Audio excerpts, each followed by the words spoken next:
اگر ہم قرآن کریم فرقان حمید کا مطالعہ کریں تو سب سے پہلے آدم علیہ السلام کے بیٹے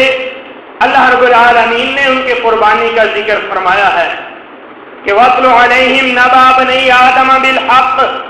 إِذْ قَرَّبَا قُرْبَانًا فَتُقُبِّلَ مِنْ أَحَدِهِمَا وَلَمْ يُتَقَبَّلْ مِنَ الْآخَرِ قَالَ لَأَقْتُلَنَّكَ قَالَ إِنَّمَا يَتَقَبَّلُ اللَّهُ مِنَ الْمُتَّقِينَ۔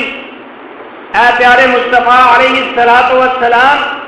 آپ اپنی امت کے لوگوں پر آدم کے دو بیٹوں کا ذرا تذکرہ کیجئے، ان کو ان کی قربانی کا واقعہ بیان کیجئے کہ آدم کے دو بیٹے انہوں نے بھی اللہ تبارک و تعالیٰ کے راستے میں قربانی کی تھی۔ اذ قربا قربانا فتقبل من احدهما ولم يتقبل من الاخر، ایک کی قربانی قبول ہو گئی اور دوسرے کی قربانی قبول نہ ہو۔ مفسرین نے لکھا ہے آدم علیہ السلام کے دو بیٹے تھے، قابیل اور حابیل۔ ان میں سے ایک زمیندارہ کرتا تھا اور دوسرا بکریاں چراتا تھا۔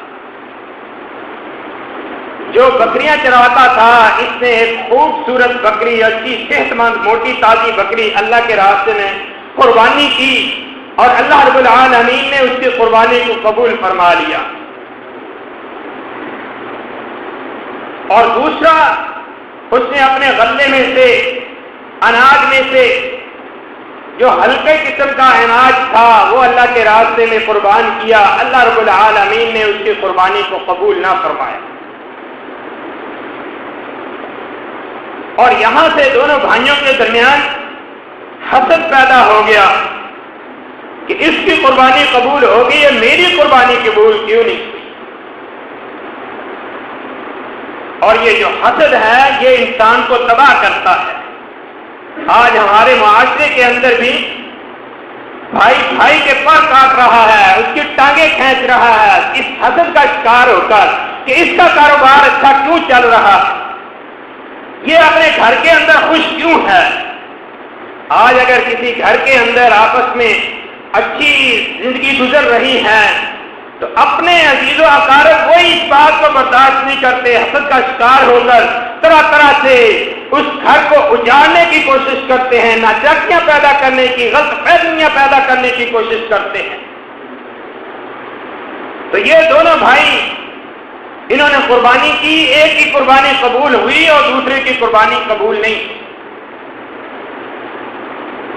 اور یہ بھی اللہ رب العالمین کا اس امت محمدیہ پر بہت بڑا احسان ہے کہ اللہ تبارک و تعالی نے قربانی کی قبولیت کو مخفی رکھا، پوشیدہ رکھا ہے۔ کس کی قربانی قبول ہے، کس کی قربانی قبول نہیں ہے، اللہ رب العالمین کو معلوم۔ ہمیں احکامات بیان کر دیے ہیں، بتا دیے ہیں کہ رزق حلال کرنے والا، کمانے والا، رزق حلال سے قربانی کرنے والا اس کی قربانی قبول ہوگی، اور قربانی کے جانور کی شرطیں بھی بیان کر دی، لیکن اللہ رب العالمین کی بارگاہ میں کس کی قربانی قبول ہے، کس کی قربانی قبول نہیں ہے، وہی یہ پروردگار ہی جانتا ہے۔ سابقہ امتوں میں قربانی کی قبولیت کے لیے اللہ رب العالمین نے یہ طریقہ کار رکھا تھا کہ قربانی کی جاتی تھی، آسمان سے آگ آتی تھی، جس کی قربانی اللہ پاک کو منظور ہوتی، قبول ہوتی، آگ اس قربانی کو اچک کر لے جاتی، اور جس کی قربانی قبول نہیں ہوتی تھی وہ وہیں پڑی رہ جاتی تھی۔ میرے بھائیوں ذرا غور کریں، آج اگر ہمارے لیے بھی اللہ رب العالمین کا یہی قاعدہ کلیہ ہوتا تو کتنی ندامت والی بات ہوتی، کتنی شرمندگی والی بات ہوتی کہ دیکھنے میں ایک شخص جو ہے وہ نمازی بھی ہے، پرہیزگار بھی ہے، دیندار بھی ہے، لیکن اللہ رب العالمین کے ہاں اس کی قربانی قبول نہ ہو، اسی طرح پڑی کی پڑی رہ جائے، لوگوں کے سامنے اس کی کیا اہمیت رہ جائے گی، لوگوں کے سامنے اس کی کتنی بے عزتی ہوگی۔ یہ اللہ رب العالمین کا چھوٹا احسان ہے ہم پر، بہت بڑا احسان ہے کہ اللہ تبارک و تعالی نے قربانی کی قبولیت کو مخفی رکھا۔ اور ساتھ ہی ساتھ اس آیت کریمہ میں اللہ تبارک و تعالی نے فرما دیا فَتُقُبِّلَ مِنْ أَحَدِهِمَا وَلَمْ يُتَقَبَّلْ مِنَ الْآخَرِ قَالَ لَأَقْتُلَنَّكَ قَالَ إِنَّمَا يَتَقَبَّلُ اللَّهُ مِنَ الْمُتَّقِينَ۔ جس کی قربانی قبول نہیں ہوئی تھی، اس کو غصہ آیا، حسد کا شکار ہو کے کہنے لگا اچھا تیری قربانی قبول ہو گئی ہے اور میری قربانی قبول نہیں ہوئی، تجھے میں نہیں چھوڑوں گا، لأقتلنک، میں تجھے قتل کر کے چھوڑوں گا۔ دوسرا بھائی کتنی عاجزی انکساری کا اظہار کرتا ہے،